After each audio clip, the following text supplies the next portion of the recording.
Kalian coba bayangkan ini, kalian bangun tidur di tahun 2030, harga beras sudah gak masuk akal, kalian udah gak bisa bayar listrik, dan kerja keras sebulan cuma cukup buat bayar utang. Ini bukan adegan film fiksi, tapi bisa jadi gambaran masa depan kita kalau gak hati-hati.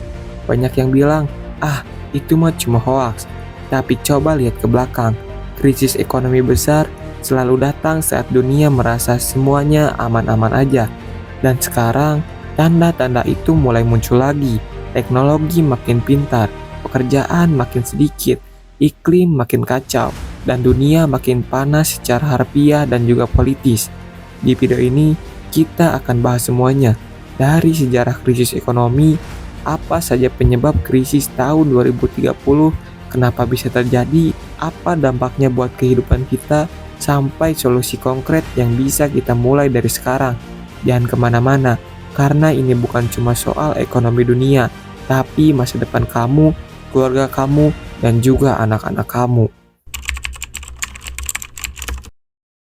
Kalau kita lihat sejarah, krisis ekonomi besar itu bukan hal baru. Tahun 1929, dunia dilanda depresi besar. Orang-orang antri makanan, jutaan orang kehilangan pekerjaan. Kenapa semua itu bisa terjadi? Karena pasar saham waktu itu penuh spekulasi, bank ngasih pinjaman tanpa pertimbangan, dan pemerintah terlambat bereaksi. Tahun 2008 juga gak jauh beda, gelembung properti di Amerika meledak, bank raksasa seperti Lehman Brothers tumbang, dunia panik, negara-negara maju butuh waktu bertahun-tahun buat bangkit lagi. Lalu kenapa kita harus peduli dari sekarang? Karena pola krisis itu sangat mirip. Ada euforia, ada hutang, ada kesenjangan sosial, dan boom, sistemnya runtuh. Nah, sekarang kita ada di tahap awal pola itu, tapi kali ini ada faktor baru yang lebih ekstrim. Teknologi makin canggih, iklim yang makin ekstrim, dan geopolitik yang makin memanas. Teknologi AI memang membantu hidup kita, tapi di sisi lain bikin jutaan pekerjaan hilang. Bayangin, robot dan AI sekarang bisa ngerjain tugas-tugas yang dulu dikerjakan manusia, kasir, call center, bahkan analisis data. Ini baru tahun 2025, apalagi nanti di tahun 2030. Beberapa studi menunjukkan dalam 5-10 tahun ke depan, sekitar 30% pekerjaan bisa digantikan oleh otomatisasi.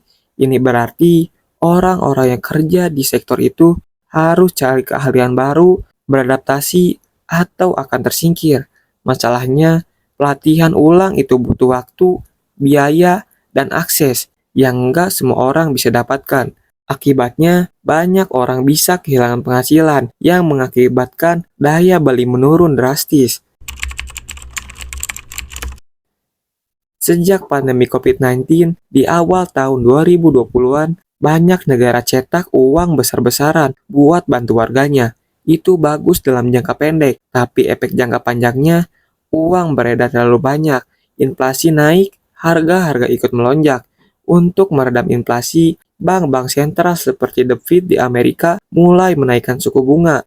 Tapi kenaikan suku bunga bikin orang dan bisnis makin susah pinjam uang. Ujungnya, ekonomi melambat, bisnis berhenti ekspansi, dan lapangan kerja ikut mengecil. Ini seperti memencet gas dan rem mobil di saat bersamaan. Salah sedikit saja, ekonomi dunia bisa nabrak.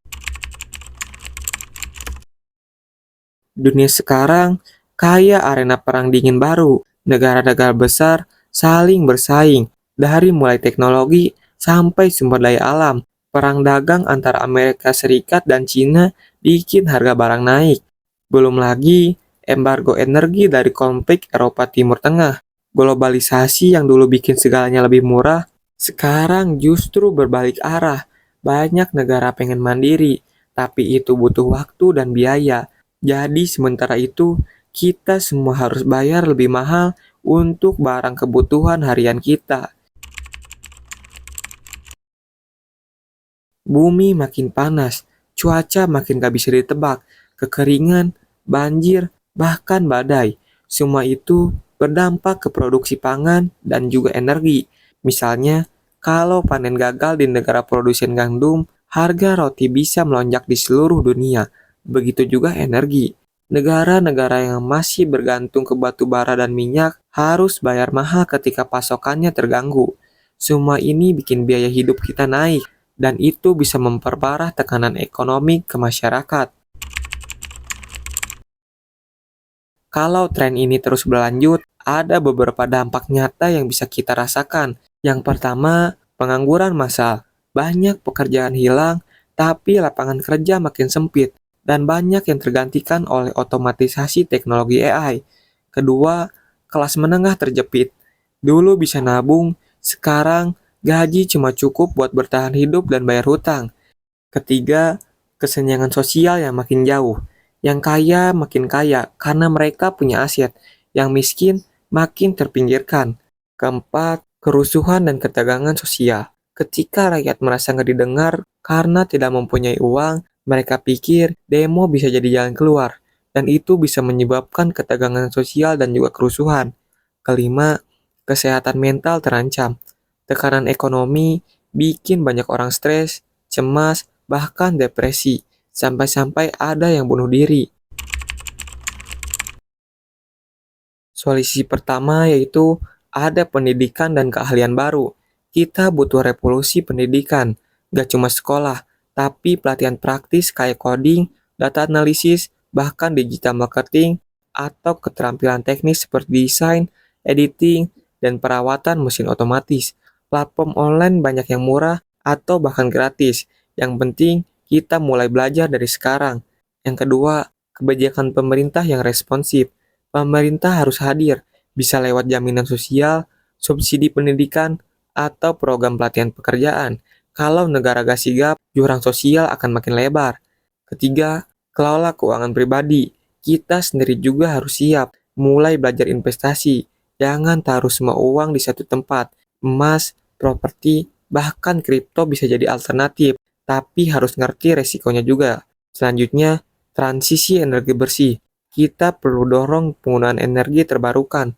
Selain lebih ramah lingkungan, ini juga bisa menjadi peluang kerja baru. Siapa tahu kamu bisa kerja di sektor panel surya, listrik tenaga angin, atau startup energi. Yang terakhir, siapkan bisnis kalian. Aku tahu, emang gak semua orang bisa bisnis, tapi yang udah punya bisnis, mulailah bikin rencana darurat. Cari pemasok alternatif, gunakan teknologi seperti AI, dan bangun sistem yang tahan guncangan.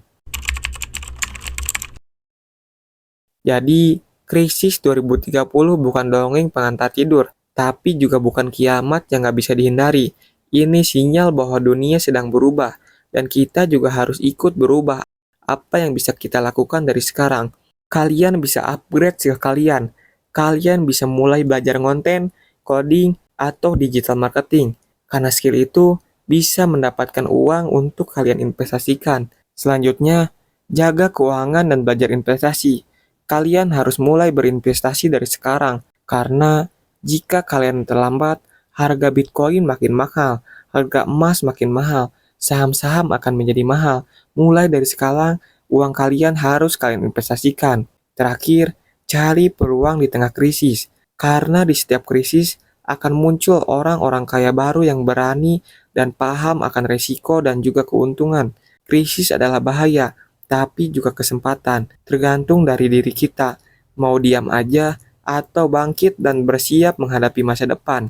Sampai jumpa, dan ingat, masa depan milik mereka yang mau siap lebih awal.